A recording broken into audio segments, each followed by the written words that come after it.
Bonjour. Bonjour. Étienne. Michel. Enchanté. Voilà. Christelle et Michel Uturburu sont producteurs indépendants et parents de 3 enfants. Comme beaucoup de fermiers, ils fabriquent un fromage d'estive l'été et le reste du temps revendent une partie de leur lait à des laiteries. Ouais. L'hiver, on vend le lait et on transforme sur 2 mois seulement. 2 mois, jour passé. En tout ici, il y en a combien de produits? En tout En tout. En tout, on a 460. 460. Donc 460 brebis. Avec les agnelles. Avec les agnelles, oui. Et là, on est à la traite, donc c'est une traite mécanique apparemment depuis 2 ans. Alors là-dessus, il y a beaucoup de débats, traite mécanique, traite manuelle, le bien-être de l'animal, le ci, le ça. Ce qu'il faut se rappeler, c'est que traire 200 à 300 brebis à la main tous les jours, voire 2 fois par jour, c'est extrêmement difficile, c'est extrêmement pénible comme travail. On parle souvent dans les emplois de bureau des troubles musculo-squelettiques, mais là, ça n'a rien de comparable. Et donc ils ont décidé de faire une traite mécanique pour pouvoir passer aussi plus de temps avec leurs enfants.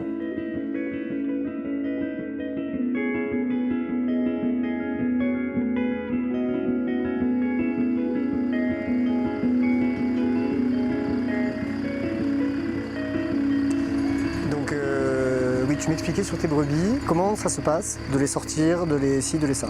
Elles vont super loin. Il y a la dernière butte que nous on appelle Hegi Handia, donc la grande butte du fond là. Attends, tout au fond ou là devant nous? Au premier plan? Tout au fond, à la limite de là où on voit les cailloux de la montagne d'après, quoi. Et elles vont encore plus loin là-bas, c'est très rocheux de l'autre côté, très accidenté. Donc il faut quand même savoir travailler avec les chiens, ne pas les envoyer n'importe où, on perd quand même des brebis un peu tous les ans. Ah oui. Ça gambade, hein? Ouais, ça c'est le minimum, c'est vraiment la saison pas trop envie, mais sinon elles vont beaucoup plus loin. Enfin, je veux dire, il faut 2h30, 3h pour ramasser les brebis, quoi. Ok. Ah oui, d'accord. Ouais. Ah oui! Faut pas qu'elles aillent plus haut. Ah oui! Ah oui! Ah oui! Oui, les belles ça. Ah oui! Je pensais pas qu'on pouvait avoir une telle portée de voix et une telle force de conviction à 500 mètres d'une brebis. Ce qui me fait dire quand même que la brebis n'est pas un animal très, très dominant. Quand on est capable de se faire diriger à la voix à 500 mètres et alors qu'on est 150, c'est qu'on n'était pas fait pour dominer la nature. Vous n'avez pas de problème d'ours ici? Au village. Parce qu'il est venu à les premières exploitations. Ah, il est venu à l'Aro là, ouais. de l'autre côté? Oui. Ah, ok. Ouais, donc dans les exploitations, les brebis comme nous, nos anchous, qui étaient dans une prairie un peu plus loin de l'exploitation, et il est venu là, et voilà, bon. Ouais, c'est un ours qui se cherche, qui est tout seul, qui est dans un environnement qu'il ne connaît pas. C'est ça aussi, ouais. Et donc c'est particulier, quoi. C'est la première personne que j'entends qui est triste pour l'ours, c'est génial. Non, mais elle n'a pas demandé à venir là, et à côté de ça, ça fout du stress dans les élevages. L'ours des Pyrénées, il n'est plus là, mais il fallait y réfléchir avant, quoi. Pas amener un ours qui vient de Slovénie, puis paf. La biodiversité, mais ouais, mais bon, qu'on mette un ours au champ de Mars et on verra, quoi. Voilà. Qu'on mette des requins à Biarritz et on en reparle, quoi.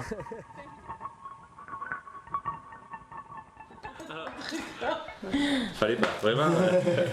Christelle? Ouais, je connais, hein. Mais... Hop, par cas. J'espère que... Alors.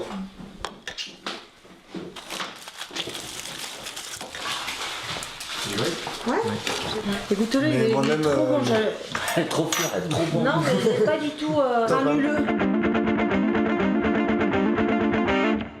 Donc les voisins de Christelle et Michel, c'est Véronique et Beignat, un deuxième Beignat. Voisin, alors pas voisin de palier, hein, voisin de flanc, on va dire. Si Christelle et Michel sont en bas, Véronique et Beignat sont un peu plus haut. Ces deux-là ont la particularité d'être un mariage mixte, on pourrait dire, entre un basque et une béarnaise. Donc ils ont des brebis basques, des brebis béarnaises. Du coup, tu t'es mise avec une béarnaise et en plus, tu as pris des basco-béarnaises. Voilà, ouais. T'es presque béarnais en fait. Pas bien quand même. On va garder nos souches sous le tine. Mais... Et vous, quand c'est que vous montez en estive? Donc on monte en estive vers le 20 mai, si le temps le permet, et qu'il y a de l'herbe en haut. Et donc la journée en estive, c'est debout, enfin le réveil sonne à 5h30. On attaque à 6h. par trier les laitières, des brebis qui n'ont plus de lait et des agnelles. Et après, donc, c'est 2h30 de traite manuelle, donc 180 brebis à la traite.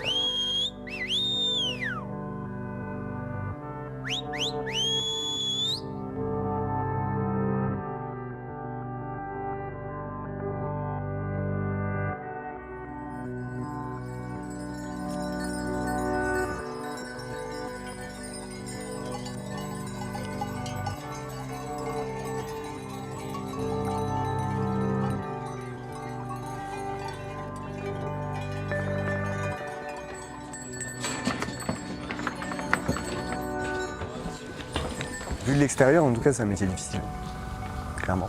Et c'est agréable de voir 4 agriculteurs jeunes, passionnés, motivés, pas au bord de la dépression, et qui s'entraident, et qui font des enfants, et qui continuent à amener leurs enfants dans les montagnes, quoi. Enfin, alors après, peut-être qu'on n'est pas allé voir les gens qui vivent le plus mal de ce métier-là, et probablement que ces gens-là ne voudraient pas nous parler, parce qu'il y a cette fierté paysanne qui est que tout va toujours bien jusqu'au moment où vraiment c'est la catastrophe.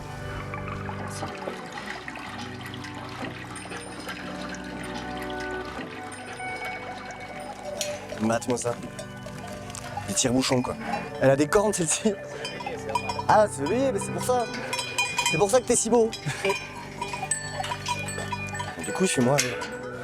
Je pense qu'il faudrait qu'on ouvre un peu plus nos portes pour que les gens voient comment on travaille aussi. Et on nourrit quand même une grosse partie de la population. Et on aimerait que les gens ils comprennent qu'on le fait aussi parce qu'on aime le faire, quoi. Est-ce que tu as conscience, dans un sens, de mener une vie que 99% des gens ne mènent plus? Ils ne voudraient pas mener non plus.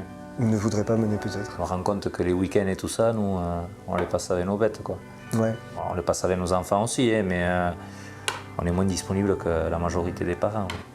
Mais nos enfants, ils ne nous le reprochent pas, ça. Ouais. Non. Ils voient qu'on aime ce qu'on fait. Et...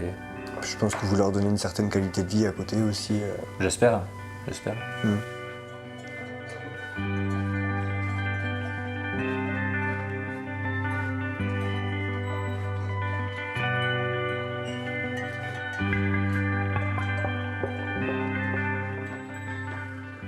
Est-ce qu'il y a quelque chose qui pourrait te donner envie d'arrêter ce métier?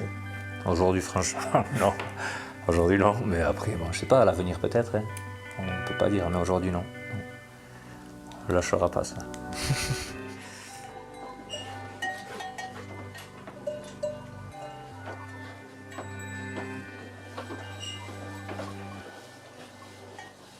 Après la traite, c'est Véronique qui assure la fabrication du fromage pendant que Baignade s'occupe du troupeau. Le lait est d'abord chauffé, puis mélangé à de la présure, un liquide contenant des enzymes nécessaires à sa coagulation, sous forme de cailloux.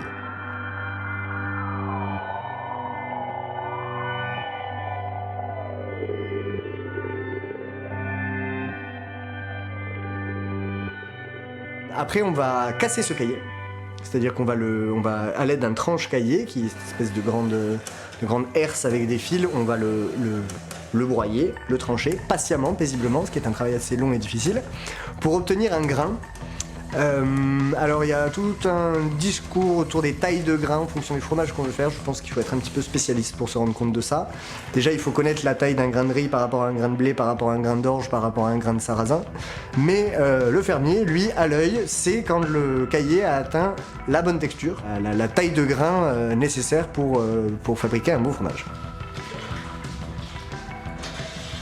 Puis va venir la phase de séparation du grain de caillé et de ce qu'on appelle le petit lait, qui est le liquide dans lequel baignent les grains de caillé. Donc à ce moment-là, on va serrer le grain et évacuer le petit lait.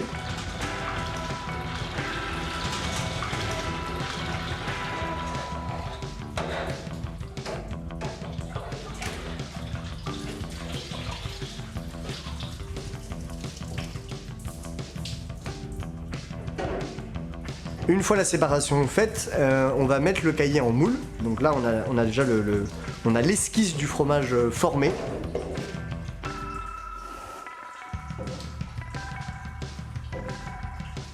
On va aligner les fromages et faire qu'ils vont se presser les uns entre les autres grâce à l'appui de la presse mécanique sur les côtés.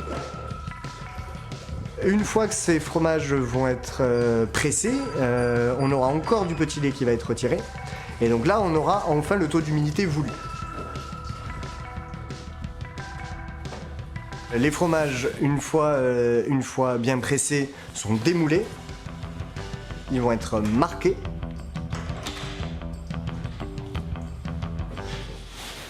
Et puis ils vont être passés dans ce qu'on appelle une saumure, qui est en fait une solution d'eau et de sel. En général de gros sel, de Salis de Béarn, parce qu'ils sont un petit peu chauvins quand même, ils prennent du sel du coin. Cette saumure va aider à la formation de la croûte, et ça va sélectionner les micro-organismes qui vont être bénéfiques pour le développement à la fois de la texture du fromage, mais à la fois du goût du fromage. Et c'est vrai que c'est un produit qui appelle le fromage d'Essive. Comment dire, par rapport à la flore et tout ça qu'on a ici, le goût est différent, oui. C'est un fromage d'une autre qualité, quoi. Ces saveurs se développeront durant de longs mois en cave d'affinage, où une bonne ventilation et la maîtrise de l'humidité permettront à la flore microbienne de s'exprimer. Mais revenons un peu en arrière. L'étape de marquage permet à Véronique d'identifier ces fromages comme appartenant au label Osso Irati. Tiens, revoilà ce nom hybride qui pointe le bout de son nez.